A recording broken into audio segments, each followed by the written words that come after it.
오늘 여러분이 궁금한 모든 이슈를 알아보는 세상의 모든 빅데이터. 연세대 박희준 교수가 분석해드립니다.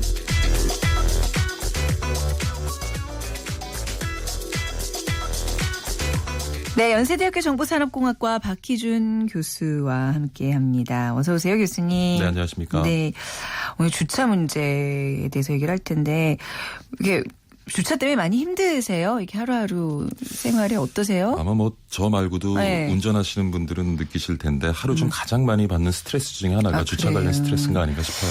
그 이제 사실 이제 저희 KBS도 이렇게 공간이 넉넉치 않아서 이렇게 출연하시는 분들 오실 때마다 주차하느라고 애먹는다는 분들도 계시는데 오늘은 어떠셨는지? 저도 한 2주 전이죠. 네. 그 저녁에 녹음이 하나 있었는데 네. 녹음을 한 다음에 주차를 했어요. 근데 뭐 주차 공간이 부족하다 보니까 네. 앞에 이렇게 차를 갖다가 이중 주차를 했는데 그런 경우 많죠. 연락처를 남기지 않고 갔던 거예요. 아, 어떡해요. 그래서 네. 1시간을 제가 기다리게 됐습니다. 예. 아, 진짜 이게 그날 녹음 내용이 뭐 이렇게 사랑, 화합 이런 것이었는데 녹음하고 나가면서 바로 또 화가 나더라고요. 아, 그럼요. 뭐 분노 조절 장애 뭐 이런 얘기 하다가 예, 바로 실천하는 거죠. 뭐 그런 순간에는요. 특히 이제 연말이기 때문에 예. 요즘 송년 모임들 많아서 뭐 주차 때문에 이제 음식점 주변이 특히 좀 요즘 몸살 사실 앓고 있는데. 주차가 안 되면은 음식점 잘 가지 않는 경향도 그렇죠. 있고요. 네. 근데 일부 음식점들은 이제 일반 도로를 사유지처럼 이제 점거를 하고 뭐 주차가 허락된 공간에도 다른 차를 주차를 못하게 한다든가 그런 횡포도 심한 것 같고요. 네. 그리고 불법 주차 금지 구역에도 또 주차를 하면서 그 일반 도로 통행을 굉장히 어렵게 만드는 경우도 있죠. 그래서 네네. 뭐 소방차, 응급차, 경찰차가 진입이 좀 불가능한 네. 그런 상황으로 몰아가면서 2차 사고나 2차 범죄 또 유발 가능성도 굉장히 높아지고요. 네. 뭐 그 외에도 우리 보면은 뭐 인도에 주차하는 경우도 많고요. 장애우들을 위해서 마련된 또 자리에 주차하는 경우. 네. 그다음에 또 교차로에 주차를 해서 통행을 또 방해하는 경우 뭐 많은 우리 주변에 그 볼성사나운 불법 맞습니다. 주차가 있고 또 주말에 보면은 뭐 대형 교회나 대형 사찰 옆에 아주 예. 주차로 인근 주민들이 아주 몸살을 앓는 경우도 있고요. 네. 주차가 참 문제는 문제인 것 같은데 근데 제가 팁을 하나 드리고자 하는 것이 그 주차 관련된 선에 대해서 알고 계시는 분이 많지 않은 것 같아요. 어떤, 네. 일반 도로의 우측 차선을 보면 네. 우측 차선에 선이 그어져 있는데요. 네. 흰색으로 그어져 있는 경우에는 주정차가 가능하다는 표시고요. 아, 그다음에 네. 노란색 점선으로 된 경우가 있어요. 네. 그 경우에 주차는 불가능하고요. 네. 정차는 5분 이내 가능합니다. 5분이요? 예. 그다음에 노란색 실선으로 그어져 있는 경우가 있는데 네, 네. 그 경우는 주정차가 원칙적으로 금지되어 있지만 네. 시간이나 상황에 따라서 주차가 가능한 구역이에요. 그러니까 그럴 경우에는 근처에 있는 그 안내 표지판을 참고하시는 게 좋고요. 네. 노란색 실선으로 두 줄이 그어져 있는 경우는 어떤 경우에도 주정차가 안 불가능한 된다. 주차 금지 구역입니다. 아, 그렇군요. 이런 깨알 정보들 뭐 평소에 알고 계신 거예요? 아니면 이번 기회에 조사를 하신 건가요? 저도 모르고 있었는데 예, 이번 기회에 좀 살펴보니까 네. 예, 그래서 이제 이번 3월 달에 이제 전국적으로 이게 시행이 됐는데 네. 아직 모르고 계시는 분이 굉장히 많은 것 그렇네요. 같아요. 네. 왜냐하면 불법 주차인지 모르고 불법 주차를 했다가 맞습니다. 과태료를 무시는 분들이 그러니까 있거든요. 억울한 경우들이 좀 예, 그래서 있죠. 항상 오른쪽에 그어져 있는 그 선을 선을. 참고하시면 주차가 가능한 지역인지 혹은 네. 주차가 금지된 구역인지 식별이 가능할 것 같아요. 네. 그리고 이제 지난 20일 주차 단속 알림 서비스 통합 운영도 발표됐잖아요. 예. 네.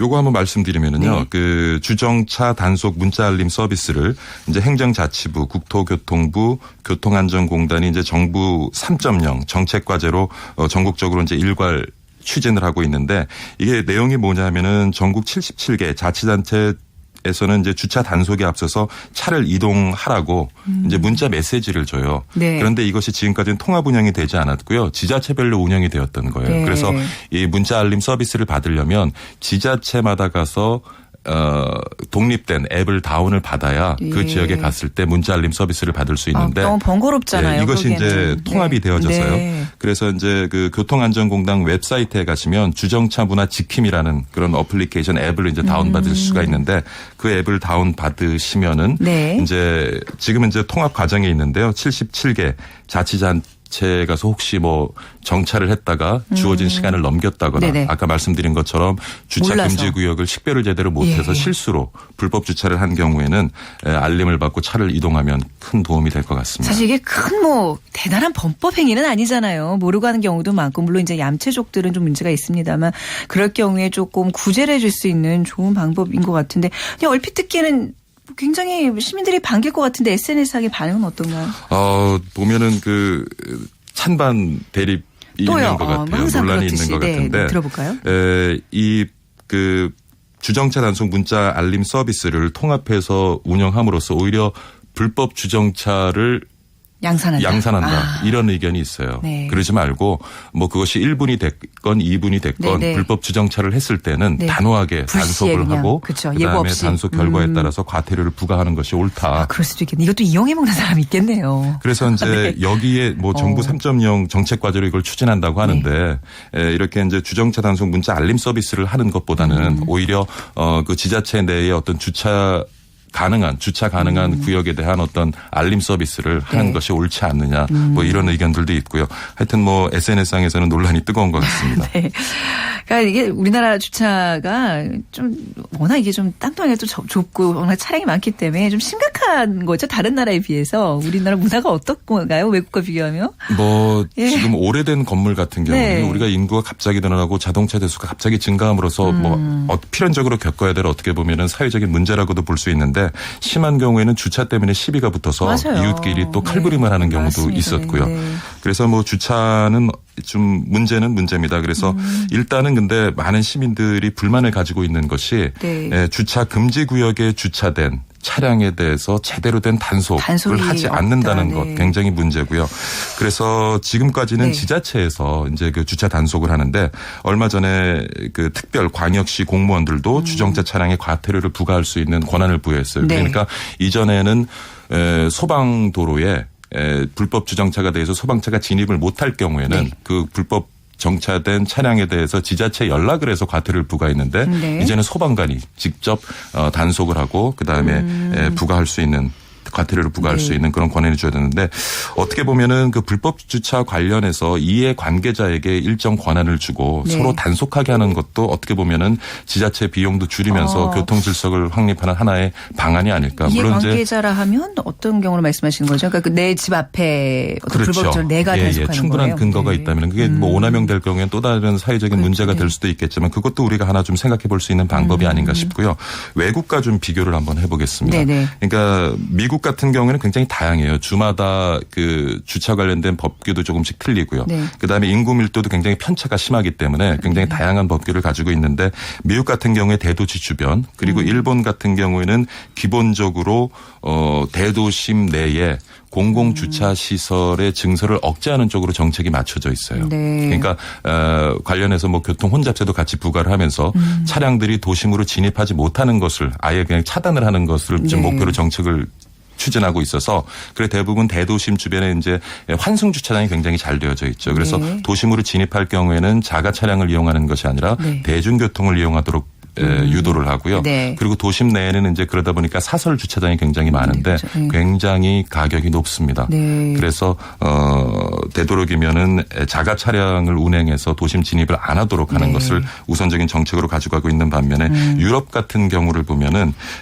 좀 반대적이죠. 그래서 도심에 이제 공공 네. 투자를 해서 공공주차 시설을 많이 증설해 나가는 편이고요. 그다음에 주차 허가제를 이용해서 네. 주민들이 그 지역에서는 주차를 주어진 공간에서 할 수 있도록 네. 허락해 주는 뭐 그런 방향으로. 그래서 우리도 좀 대도시 주변에는 미국과 일본이 가지고 있는 그런 네네. 주차 관련된 정책들을 조금 우리도 활용할 필요가 있지 않을까 네. 싶어요. 예. 단속뿐만 아니라 이게 뭐 어찌 보면 주차 공간을 좀 확보하려는 그런 어떤 노력들이 좀 있는 거잖아요. 아니면 아예 대도시에는 이제 진입을 못하게 하는 어떤 제도적인 방안들을 네네. 대도시 진입할 때는 아무래도 이제 대중교통 수단을 이용할 수 있도록 유도해 주는 것이 필요하겠고요. 그렇죠. 그다음에 우리가 불법 주차를 하는 경우도 뭐 비양심적인 경우도 있겠지만은 사실 충분한 주차시설이 마련되어 있지 못하기 때문에 그러니까요. 그런 경우가 네. 많거든요. 그래서 앞서 말씀드린 것처럼 최근에 어떤 지자체들이 통합을 해서 그 지역 내에 어떤 주차시설이 있고 또 네. 가격은 얼마나 하고 네. 지금 자리는 주차 가능 대수는 얼마나 하는지 이걸 좀 통합적으로 운영할 수 있는 시스템을 좀 마련한다면 네. 훨씬 불법 주차 문제도 좀 줄일 수 있지 않을까 하는 생각을 네. 해봅니다. 오늘 이렇게 주차에 대한 얘기 나누고 있는데요. 우리가 이 주차라는 게 어찌 보면 우리 준법 정신의 척도라고도 좀 보거든요. 저는 이제 KBS에도 이제 뭐 장애인 전용 주차 구역이 있고 그런데 거기다 꼭 세우는 그렇죠. 사원들이 있어요. 그거 보면 정말 찾아가서 꼭 혼내주고 싶은 그런 마음이 들거든요. 예. 우리가 좀 이 시점에서는 하면은 과연 우리의 어떤 시민의식, 준법 정신이 어느 정도인지 좀 되돌아보는 시기가 뭐 필요하죠. 주차 공간이 네. 절대적으로 부족한 것이 가장 큰 원인이겠지만 네. 그 와중에서도 지금 말씀하신 것처럼 그런 불법 주차를 자행하는 네. 양심적인 분들이 있거든요. 그래서 이런 것 같아요. 법을 준수하지 않으면 비용도 발생하고 불편함을 겪는다는 그런 확실한 인식을 네. 우리 시민들에게 신뢰가 심어줄 필요가 네. 있지 않나. 결국 우리 사회 또 신뢰 문제가 되겠죠. 그렇습니다. 네. 오늘 불법 주차에 대한 주정차 단속 구역 사전 알림 서비스를 계기로 해서 또 준법 정신까지 한번 이렇게 또 다뤄봤습니다. 오늘 말씀 잘 들었습니다. 교수님 감사합니다. 네, 감사합니다. 연세대